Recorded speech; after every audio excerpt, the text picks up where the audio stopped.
14ই ফেব্রুয়ারি Valentine's day এর নামে আমার নারীর ইজ্জত আবরু আমরা হরণ করতে চাই না, ঠিক কিনা? আচ্ছা, এবার আপনারা সচেতন মানুষ, এবার আপনাদেরকে আমি 3টা প্রশ্ন করব। ভালোবাসা, এটার বাংলা এটার আরবিতে কি কয়? এটারে মহব্বত।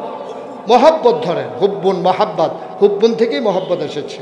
আমরা মহব্বতটা কইলে ভালো বুঝি, হুব্বুনটা বুঝতো না। এটা এই মহব্বত, এটার হিন্দি হলো প্যার, ভালোবাসা, প্যার। তাহলে আরবিতে হইলো মহব্বত, হিন্দিতে হইলো প্যার, ইংরেজিতে হইলো লাভ। কিন্তু ভ্যালেন্টাইন্স আইলো করতে, ভ্যালেন্টাইন্স অর্থ কি? এটা আমার দেশ না, এটা যে দেশের শব্দই হোক, এর অর্থ ভালোবাসা না।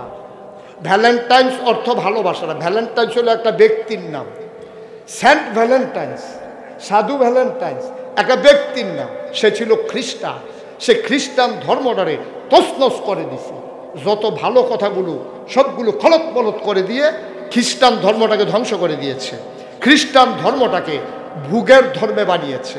সে বলেছে পর্দা পুশিদা, তারপরে বিবাহ শাদী, এগুলার কোনো দরকার নাই। নারীর যারে পছন্দ হয় তার সাথে ঘর করবে, কিসের এজাব কবুল, কিসের সংসার, কিচ্ছু লাগবে না। এই ভ্যালেন্টাইন, এই ভ্যালেন্টাইন যুবকদেরকে উস্কে দিয়েছে, যুবতীদেরকে উস্কে দিয়েছে। রেজাল্ট কি হয়েছে?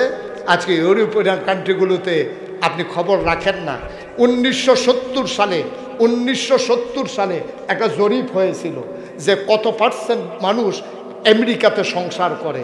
তারা তখন দেখেছিল 70% মানুষ তারা সংসার করে, আর বাকি 30 জন কুত্তার মতো, শিয়ালের মতো, গরু ছাগলের মতো জিন্দেগি করে। রাস্তা দিয়ে হাঁটতে আছে হায়ওয়ানের মতো, রাস্তা দিয়ে হাঁটতে আছে, জিজ্ঞেস কেমন আছেন? আছি ভালো, আপনি কেমন? ভালো। আপনারা আমার মনে ধরছে? আপনারও আমার মনে ধরছে। চলেন একসাথে থাকি। শেষ, কারবার শেষ। জানোয়ারের মতো, শিয়াল কুকুরের মতো গিয়া সেটা বিয়া নাই, শাদী নাই, বাচ্চা কাচ্চা নেওয়ার নামগন্ধ নাই। 1970 সালে আমেরিকার সমাজ ব্যবস্থা ছিল এমন, 70 জন লোক বিয়ে করত, 30 জন লোক যাযাবরের জীবনযাপন করত। এই যার সাথে ইচ্ছা তার সাথে অবৈধ মেলামেশা করত, বুড়া হয়ে যেত। ওইখান থেকে বৃদ্ধাশ্রম আবিষ্কার হয়েছে। ঘর উঠাইয়া বৃদ্ধাশ্রম সরকারি খরচে তারে রাখতো। মরে গেছে, কবর দিয়ে দিছে, তার কোনো আলে আওলাদ নাই, জিফুত নাই, তার কোনো নাম লৌন্যা নাই, তার জীবন শেষ। নাউজুবিল্লাহ বলবেন না? তখনও 70 জন শতকরা লোক সংসার করত। যে ওনাকে নিয়ে যান, অসুস্থ মানুষ তো, আমরা দেরি হইব, আমরা দেরি। ওকে, থ্যাংক ইউ। যে মুরব্বী মানুষ, ওনাকে নিয়ে যান। এবারে মনে করছে এবারে উঠতে পারলে আমার দুষ্কৃতা, এবারও শৈল ভালো না। এবারও শৈল আরে না হতো পারে, আগুল বাগুল হাত দেয় লোক কাম হইতো না, বোঝা হচ্ছে দিয়া ওঠে। ফেসাব ধরলেই কি ফেসাব করণ লাগে নাকি? আচ্ছা দাও, বয়স্ক মানুষ ঘটনা ঘটাইলেই বাবা দাও, ওনারে জায়গা দাও, সাইডে আইয়ান। কষ্ট হইতেছে আপনাদের? যেই কথাটা বলতেছিলাম, শতকরা 70 জন মানুষ সংসার করত, বাকি 30 জন সংসার করত না। এই গত 2000 সালে এটা আবার জরিপ করছে। এখন দেখে যে শতকরা 50 জন সংসার করে, আর 50 জন সংসার ছেড়ে দিছে। বাংলাদেশে এখন এই ঘটনা শুরু হয়েছে। বাংলাদেশে লিভ টুগেদার করে, মানে বিবাহ শাদী নাই। ফলা মাইয়া ইউনিভার্সিটিতে পড়ে, ঢাকা শহরে অনেক, আপনার এই ঢাকা ইউনিভার্সিটির আশেপাশে অনেক ভাষা ভাড়া হয়, তারা পরিচয় দেয় স্বামী স্ত্রী, আসলে ছাত্রছাত্রী। তাদের বিবাহ শাদী নাই, তারা একসাথে থাকে, এক রুমে থাকে, অবৈধ মেলামেশা করে। এখন মেয়ের বয়স হয়ে গেছে 40, মা বাপে বিয়া চাইতে আছে পরশুরামের মাইয়া গেছে ঢাকা পড়তো, তাই এখন অন্য ফলাফানের লোকে থাকে। এখন এই মাইয়ার যখন বিয়াইয়ে, এই মাইয়ার বিয়া বসতে রাজি না। তার বিয়ার কথা শুনলেই তাই রাগ হয়, ঝামেলা, বাচ্চা, কান্নাকাটি, প্রস্রাব পায়খানা, পরিষ্কার করো, দুধ খাওয়ান, এটি সাংঘাতিক ঝামেলা। এইসবের দরকার নাই, যার যেমনি মন চায় এমনি একসাথে চলবে, খাবে। এই বাংলাদেশে অধুনা এই কারবার শুরু হয়েছে। আর এইগুলা আমদানি করছে তথাকথিত প্রগতিশীল নামে একদল অসভ্য বর্বর, একদল যাযাবর মূর্খ প্রগতিশীলতার নামে আবার ইসলামকে প্রতিপক্ষ বানাইয়া তারা বেহায়াপনা পশুত্বকে আমার সমাজে কায়েম করতে চায়। ঠিক কিনা বলো?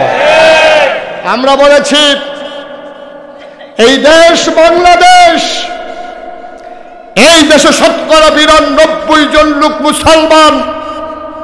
এই দেশে আশার নামাজ পড়ে দুরূদ পড়তে পড়তে মানুষ ঘুমোতে যায়, আশার নামাজ পড়ে ঘুমিয়ে পড়ে, ফজরের আজান শুনলে আবার ঘুম ভাঙে। যেই দেশের মানুষদেরকে হক্কানি পীর মাশায়েখ আলেম ওলামারা নেংটির বদলে লুঙ্গি পরা শিখিয়েছে, হরেরামের জায়গায় কলমা পড়তে শিখিয়েছে, শ্রীর জায়গায় মোহাম্মদ লিখতে শিখিয়েছে, যেই দেশে মানুষগুলো ধর্মীয় চেতনায় বড় হয়েছে, যেই দেশে ৬০ বছর ৭০ বছর সংসার করে সেপারেশনের চিন্তা করে না, এই দেশে তোমরা যারা আজকে এই বেহায়াপনা বিজাতীয় সংস্কৃতি আনতে চাও, মনে রাখবা এই দেশের নাম বাংলাদেশ।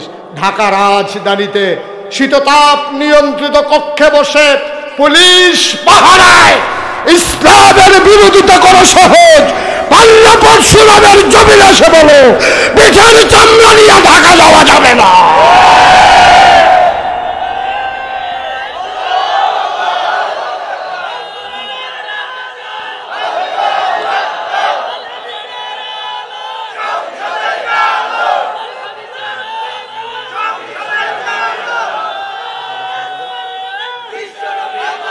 সবাই বলেন আমিন।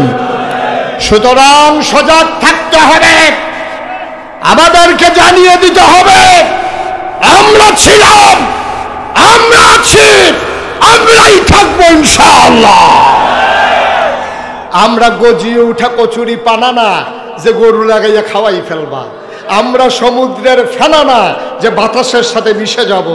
এই মুসলমানের শিকড় ৭ জমিনের নিচে, তাদের ডালপালা ৭ আসমানের উপরে, ঠিক কিনা বলো? ইচ্ছে করলেই দমিয়ে দেওয়া যাবে না, ইচ্ছে করলে মিটিয়ে দেওয়া যাবে না।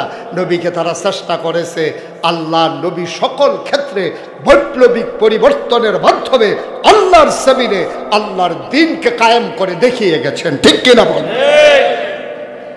কষ্ট হচ্ছে বোঝা না? আর সামান্য একটু, মুসলমান মন দিয়ে শুনো রে ভাই, আমার আল্লাহ রাব্বুল আলামিন নবীজিকে যখন ডেকে বললেন, ও নবী ভয় পাবেন শুধু আল্লাহরে, ওয়ালা তুতিল কাফিরিনা ওয়াল মুনাফিকিন, কাফের মুনাফিক যারা তাদের অনুসরণ অনুকরণ করা যাবে না, যাবে না, যাবে না, ঠিক কিনা? যেই নবীরে তৎকালীন জমানায় মানুষগুলা আল আমিন বলল, যেই নবীরে সবাই মিলে সাদেক বলল, সেই নবী যখন দ্বীনের দাওয়াত দিল মক্কায়। আবার খেয়াল করেন, আমাদের চিকন কথা আমরা চলে আসছি। নবীর জন্ম মক্কায়, শৈশব মক্কায়, কৈশোর মক্কায়, তারুণ্য মক্কায়, যৌবন মক্কায়, বিয়ে করলেন মক্কায়, মেয়ে বিয়ে দিলেন মক্কায়, নিজের বাড়ি মক্কায়, শ্বশুর বাড়ি মক্কায়, সব মক্কায়, লেনদেন করলেন মক্কায়, ব্যবসা করলেন মক্কায়, থাকতে পারলেন না মক্কায়, চলে যাওয়া লাগলো মদিনায়, ঠিক কিনা?